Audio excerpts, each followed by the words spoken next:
Hey guys, it is Detective Mika here on the trail with the Bill Travis Mysteries. Tonight I'll be reading The Last Call, a Bill Travis mystery by George Wier. You guys should definitely check out his work. He is a fantastic author, and it's really been an honor to get to read his stuff.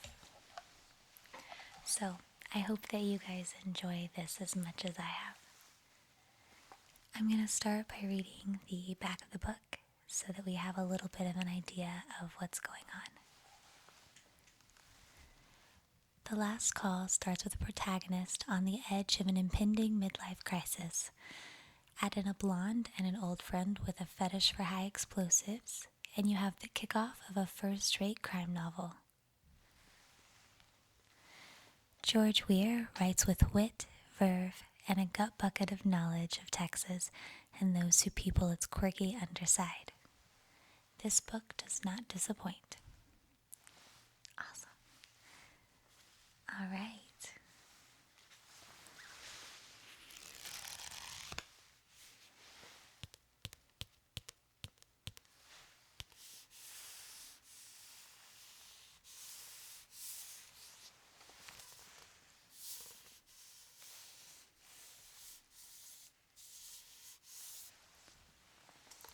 Oh, and I have props too. This is the coolest thing ever.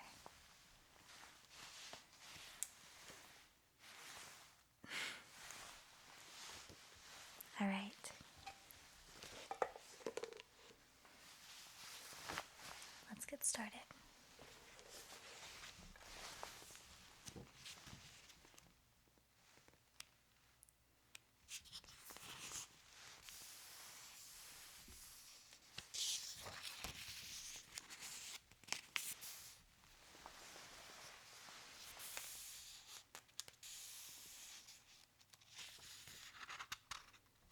Prologue. The concrete-walled room had not seen daylight in 80 years. Its only visitors were the occasional mouse or dung beetle, which died of thirst or hunger shortly after happening along. There was a growing collection of the bones and husks of such spread around in little dried piles. The room's furnishings, which consisted of little more than a small card table and a turn-of-the-century rocking chair, had been perfectly preserved in the dry North Texas climate, and the room's only permanent occupant, seated in the rocking chair, grinned vacantly in the dark, waiting to greet the first interloper to come along. That word is hard to say.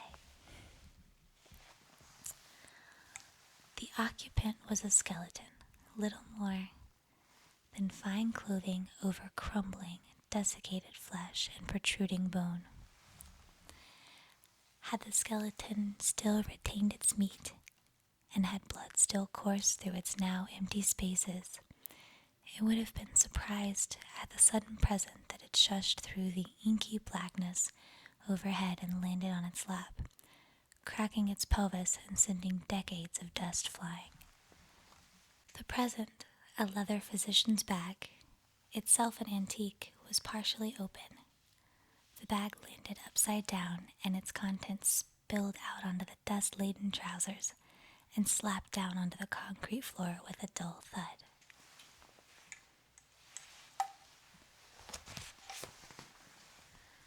Perhaps if the occupant still had eyes with which to see and a light to see by, it would have seen the denominations of the bills in each deck of 100, and perhaps after a lifetime spent in earnest chasing after just such, it would have grinned even wider if old corpses could.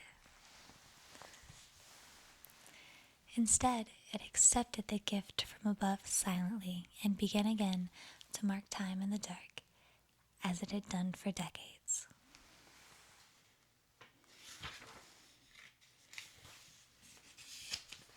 Outside, above, lightning flashed and thunder boomed. Inside, the dust that had for a brief moment stirred slowly settled back down.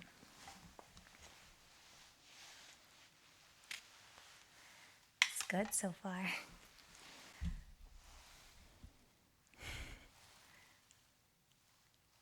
I can read from way up here with this thing. Chapter 1. All the hell started on Monday morning while I was driving north to work along the loop near the pulsing heart of Austin. Traffic was bumper to bumper. I could have made as much headway on foot. I kept seeing this red roadster, flashy, one of those kit jobs that makes no pretense at posing as original.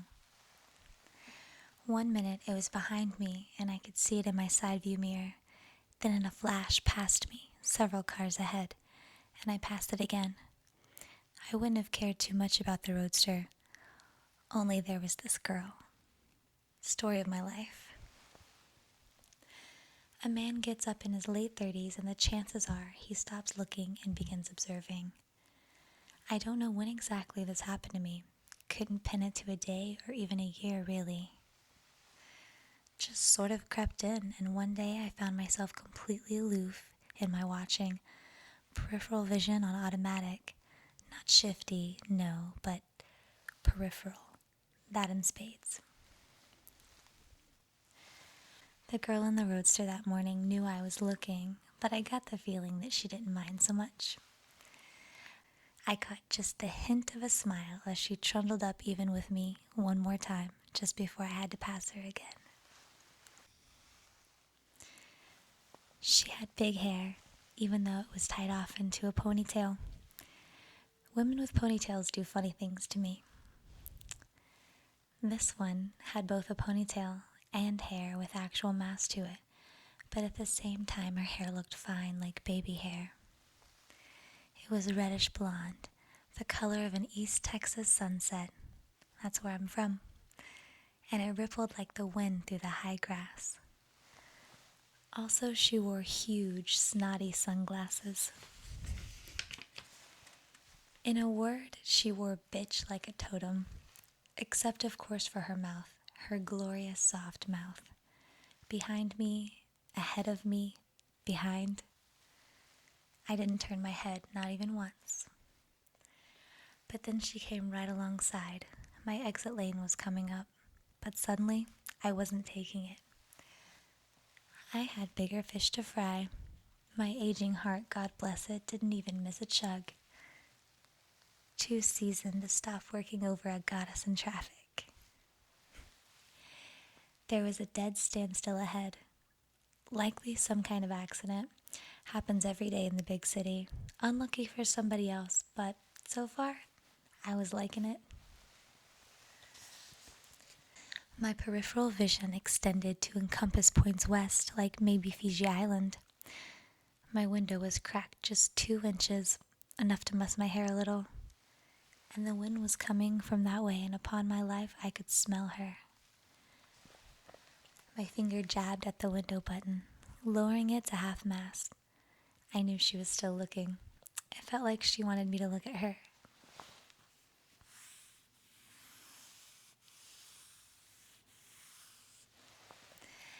I counted 1 Mississippi, 2 Mississippi, 3 Mississippi, and turned slowly. No smile, just deadpan. A guy in traffic on his way to work. She removed her sunglasses and smiled a little, and Old Faithful betrayed me. Clang. I looked at her and tried not to smile, which was difficult. The way she smiled at me, playful, as if to say, there are possibilities here. The door is slightly ajar. Maybe you could come on in. Maybe not. We'll see.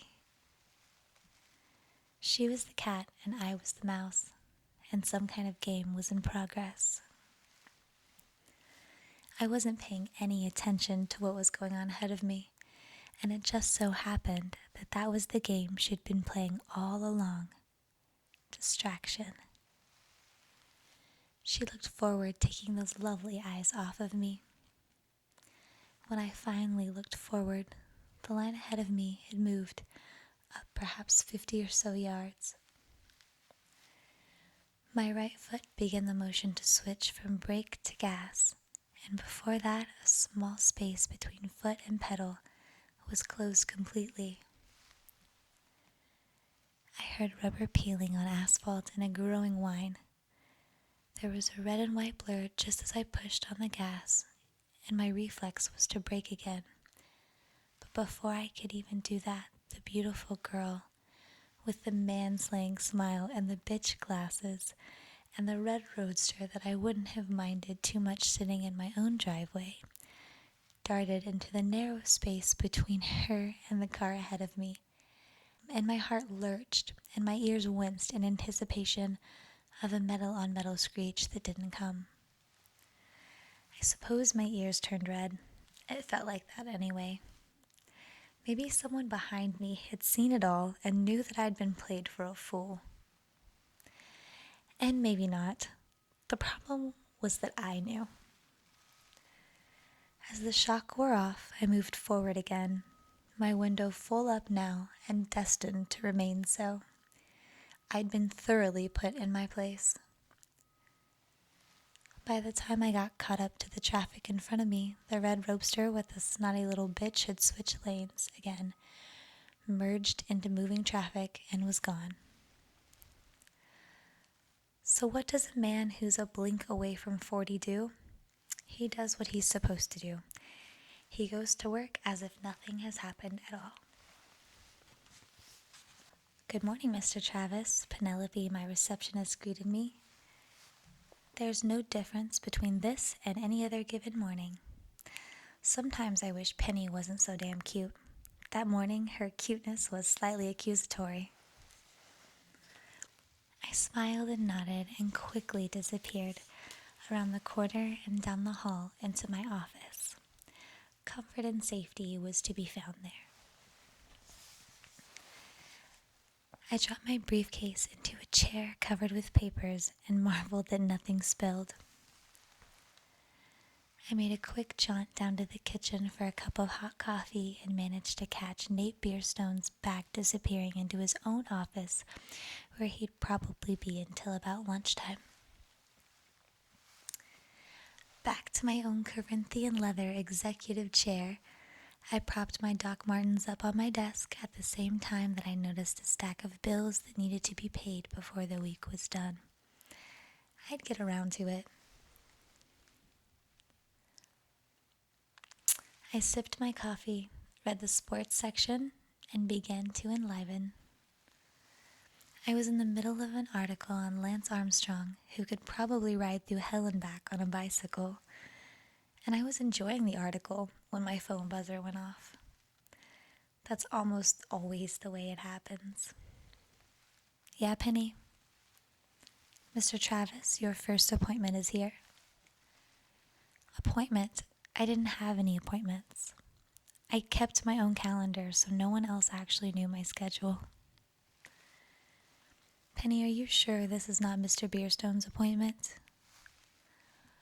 Sir, Mr. Beerstone had me leave a message for you. He wanted you to talk to her." I didn't get any message, I said, and just as the last word was out of my mouth, my eyes came to rest on a small pink phone message underneath the heel of my shoe on my desktop. Wait, think I found it. Sure enough. "Okay, Penny, give me a minute, then send her in." I hung up. I quickly started clearing my desk. Where does all the paper come from? I have a theory about paperwork. I'm certain it mates and reproduces during the night. I swept the stack of bills and the large index card box on top of it. My client file system, I don't trust computers, or at least not with that kind of information, under my arm, and toted it over to the file cabinet, opened a drawer, dropped it in, and slammed the door shut. By the time I was standing in front of my desk and surveying the room, the door opened. Of course, it was her, the roadster girl, bitch glasses and all. The moment of recognition was priceless. Her eyes widened, her mouth dropped slightly open. She tried to remove her sunglasses, but only managed to drop them. I took 3 long steps towards her, bent quickly, and picked them up just as she was beginning to stoop down. I smiled, meeting her eyes. "Hi," I told her, pressing her sunglasses back into her delicate hand. She looked down at them as if I'd given her a little present of some sort, realized what they were, and tucked them in her purse. Hi, Miss Simmons?" I asked. Yes. Listen, Mr. Travis, I have to say I'm sorry for cutting you off like that." "What are the odds, huh?" "Don't mention it. It's forgotten. Come on, have a seat. Would you like some coffee?" I took her by the elbow, guided her, effortlessly. She was beautiful. I caught the scent of something, an exotic fragrance. Couldn't name it if I tried. I successfully resisted the urge to ask her what it was. She took the offered chair. I sat down at my desk, facing her. She sat just looking at me, not smiling. There was a tiny wrinkle in her otherwise perfect forehead, the beginning knit of a frown. "How can I help you?" "Mr. Travis, I'm not sure you can. I'm not sure anybody can." I'd heard this before. A few times it's been true. It's a marvel to me, the whole spectrum of trouble that human beings can get themselves into. I suppose I've seen almost everything. "I know it must really appear that way," I told her, trying not to smile. I suppose I was a little amused, and at her expense. Just about anything can be untangled, if you know which string to pull. "Which string?" she said, not a question. She was no longer looking at me, but the shelf behind me. Actually, I'd say she was peering into some dark space in the universe of her mind. "Right," I said. "Why don't you just start at the beginning?" "Well, okay, you can start there if you want to." Her face reddened, cheeks puffed up just a bit. There was moisture stealing into the inside corners of her exotic, slightly feline eyes. My stomach did little gymnastics, a little backflip that it was out of practice on. If she started crying, I thought I might fall in love. "Please don't cry, bitch lady," I pleaded with her silently. Damn, she was gorgeous, those green eyes the color of a field of clover. Shiny auburn blonde hair down her delicate shoulders. A smallish bone structure with a perfect thin neck and oh so perfect little wrists. "Mr. Travis," she began, and sniffed once delicately. "Call me Bill. Bill, have you ever been afraid? There's some people that you just don't cross." Julie Simmons had made it a point to cross the exactly wrong person.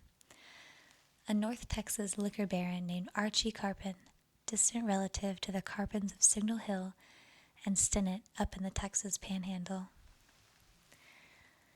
I'd read up on the Carpin gang and some of the 1930s Depression desperados before, back in the days when I actually did my assigned college research. I'd even gone once and kicked around up in Hutchinson County in North Texas, poked my nose into the abandoned, decaying buildings and rust-encrusted oil derricks of that ghost town. It was private property, and I didn't exactly have permission, but when you're young, you tend to think you've got license to look where you want and do what you want. Also, you tend to think and act like you're immortal. At least, I did. Which at that time was pretty close to the truth. What was amazing to me was that anybody else knew about Signal Hill and those old-time gangsters. But here was this pretty girl who would cut me off in traffic, giving me chapter and verse. Back during the early 1920s, the Carpin brothers ran the small, slapped-together old boomtown a few miles east of Stinnett, in what was little more than a den of bootleggers, gamblers, and other criminals of low order. During those days of the Roaring Twenties, men on the far side of the law either rose to the top of the heap or got stomped under. For a brief time, the Carpins were on the top of that heap. When Signal Hill was cleaned out by the Texas Rangers in 1927, the former boomtown imploded and the Carpins, who had managed to avoid arrest and capture, had dispersed. When I went up there to look around back in the mid-1980s, there was little left. So when the girl with the bitch sunglasses and the too cute frown mentioned Carpin's name, I naturally questioned her on it, and she not only admitted that the man who was after her was one of those Carpins, but that he was proud of his heritage.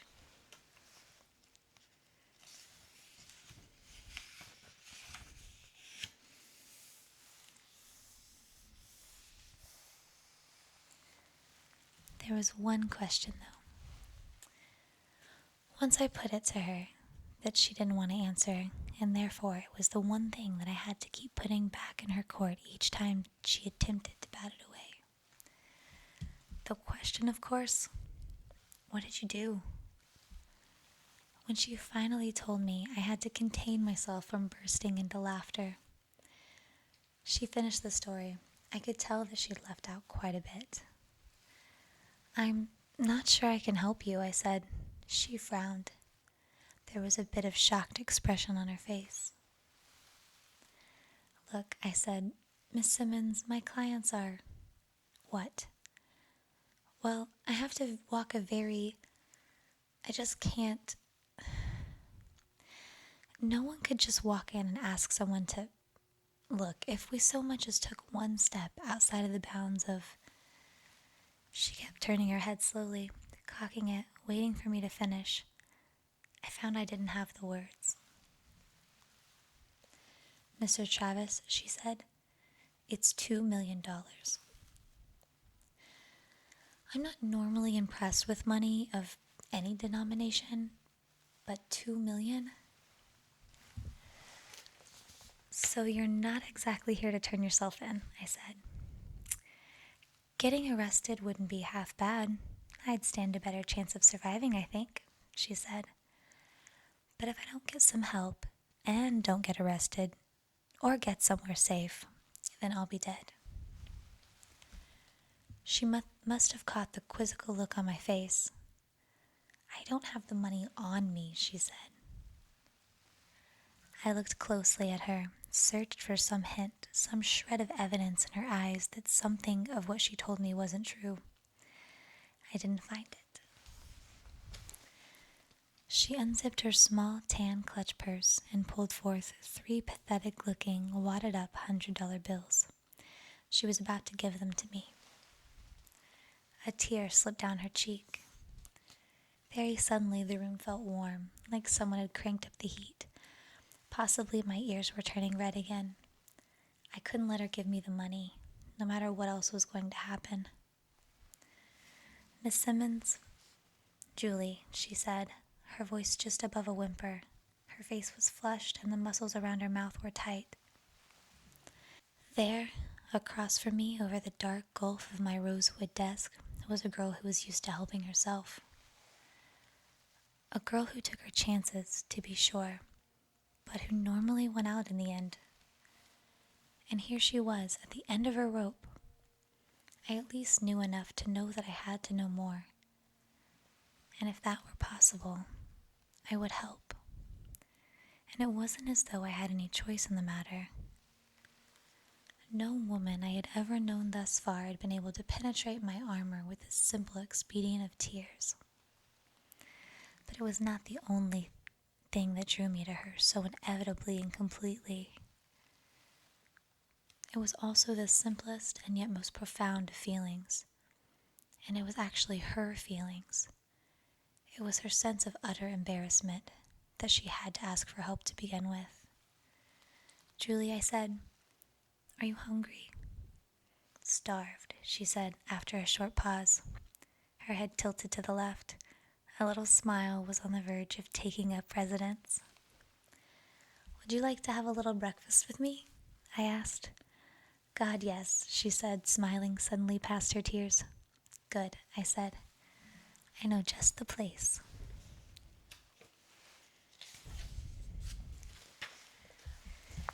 It looks like that is the end of chapter 1 of The Last Call. I really enjoyed the dialogue in this chapter. I want to read the rest. Again, the link to purchase this book is in the description below. And if you get a chance, it looks like the author's website is georgewier.com. And you should definitely go check him out.